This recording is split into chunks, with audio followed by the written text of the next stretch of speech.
Another big leader of Mormonism was a man named Brigham Young. And Brigham Young was said to often go on missionary work to Upper Canada. And Upper Canada is a province in Canada controlled by England and the English government. So every time Brigham Young or other Mormon leaders are said to have gone on missions to Upper Canada, they were actually going up there to meet with their supervisors from the English government. So the Mormons are said to have printed out 5,000 copies of the Book of Mormon at first. And then Mormon missionaries like Joseph Smith were sent into the new states and territories of America like Missouri, Ohio, and Illinois, and would attempt to convert masses of people to their religion.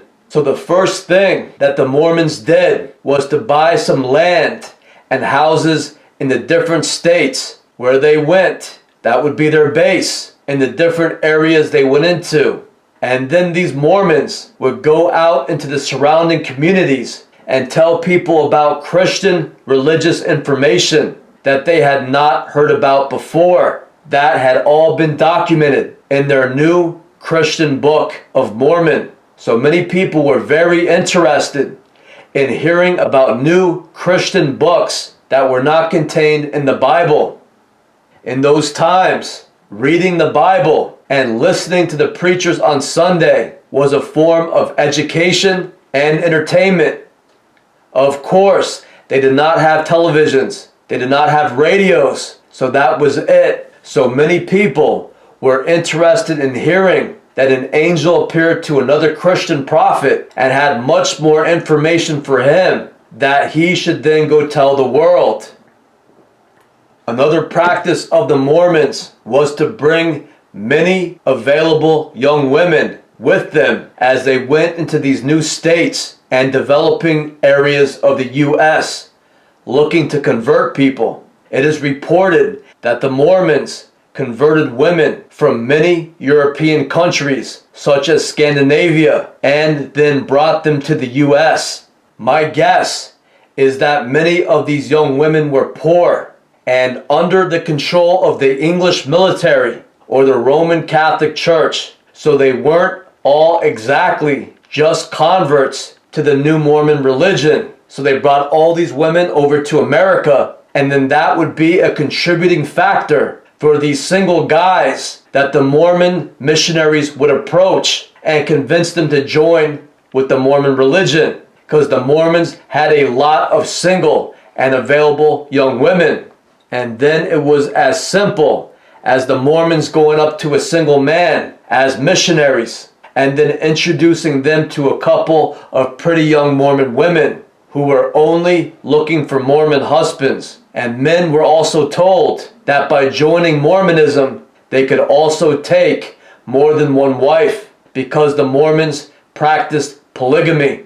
So that was a large strategy of the new Mormon religion, utilizing women that they brought over from Europe.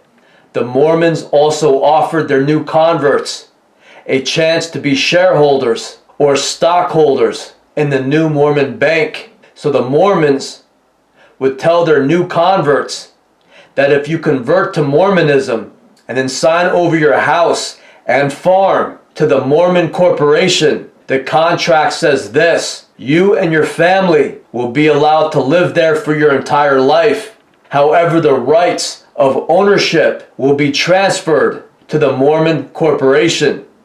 The Mormon Corporation then plans to take everyone's property, all the thousands of newly converted Mormons who signed all their properties over to us. We will then use those properties as collateral to borrow money from another bank. Then they will use that borrowed money to start a new Mormon bank and then loan out that money to others with interest. So with a plan like that, there is no way that the Mormon Corporation can lose.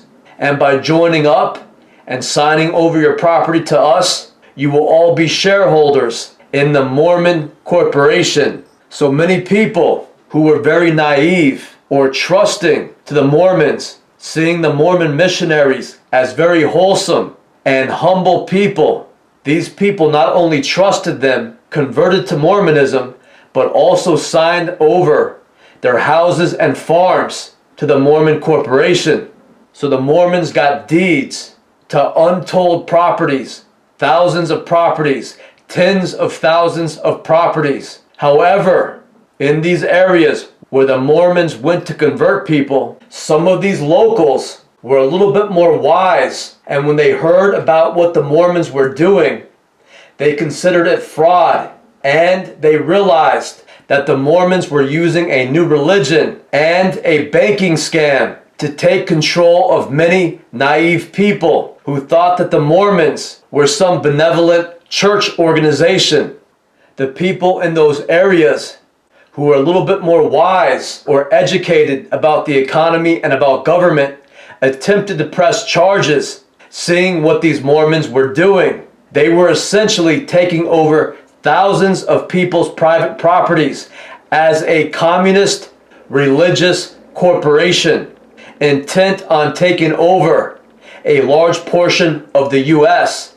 So the Mormons received a lot of bad press and a very bad reputation in the areas they were attempting to take over. And since most of these original Mormon missionaries were actually agents of the English military on orders from the English government to do what they were doing, they were very familiar with military tactics to disrupt the original settlers in areas such as Missouri, Ohio, and Illinois. Soon, the Mormons were also accused of being isolationists, communists, and anti-American. With the deeds to everyone's properties, the Mormons now had control of whatever loans they wished to forfeit on. In other words, to give you an example, Joseph Smith would take the deeds to everyone's properties in, let's say, Fairville, Missouri, and then turn those over as collateral, and then borrow money from, let's just call it, the First International Bank of New England. So Joseph Smith will put up everyone's properties as collateral. He borrows a bunch of money on those properties, and then he runs with the money without intending to pay any of it back. Joseph Smith gets to keep that money, while everyone in Fairville, Missouri loses their property. So when the First International Bank goes to kick everyone off their land in Fairville, the people of Fairville may say that they have a contract with Joseph Smith saying that they are allowed to stay on their lands for their entire lives according to this contract that they have. But then the First International Bank says, but the Joseph Smith Corporation went bankrupt and he is not paying us back for their loan. And since he gave up your land as collateral and forfeited on his loan, that means all your properties now belong to the First International Bank, and we want you off the land so we could sell it and then get our money back. So there were a lot of lawsuits directed at Joseph Smith, who went around to many states, all with the same scam, doing this to everyone. So Joseph Smith will get all the money from these different banks in exchange for all the newly converted Mormons' properties that he would put up for collateral. But the Joseph Smith scam did not stop there. If you were to trace these banks that Joseph Smith borrowed money from, like what we are calling the First International Bank, if you trace this bank, you will find that these different banks are owned by people from England. You will find that these banks are owned by England. So no matter what, the English government wins, their Mormon front agents win, and the U.S. citizen loses. They are taking over land. These banks owned by England are taking over land from the Mormon corporation, but they are not losing any money because Joseph Smith is working for them. So England is getting land for free. So England is paying themselves to kick you off your land, to kick American civilians off their own land. So, by having all these new Mormon converts sign over all their properties to the Mormon corporation, the Mormons are going to decide through banking deals what Mormons will be treated fairly and who will be kicked off of their properties. So that is a lot of control for a new religion, now rivaling the powers of the United States government.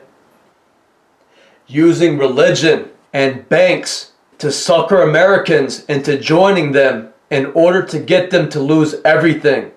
So that is the power of religion, and why people must retain the right to criticize any religion they want, to keep that religion in check and to balance out the power. Otherwise, things like this will happen. So most of the citizens of the U.S. did not realize that the Mormons were just the English government attempting to take back control over America by getting a huge population of people to sign over their lands to the Mormon corporation. So that was the economic attack by the English-controlled Mormons. Now, running parallel to that was another unfortunate truth, and that is when Mormon men and women marry into the regular households of American settlers, these hardworking settlers would then be at the mercy of the original Mormon core. Even if these settlers converted to Mormonism and married a Mormon woman and brought a Mormon woman into their house, they would still be at the mercy of the Mormon religion. If the Mormon leadership did not like certain converts, they would command their Mormon agents to attack and kill them. And often these Mormon agents would be the Mormon women these settlers married. These agents would be the missionaries that these settlers befriended and invited into their homes. And these Mormon agents would be commanded to do this to their husbands, to their wives, to their friends. And this was all part of the Mormon religious law called blood atonement laws. There were many reports of Mormon converts who would argue or disobey the Mormon leadership and then would wind up dead. Again, having no freedoms or basic human rights under a religious or military controlled system.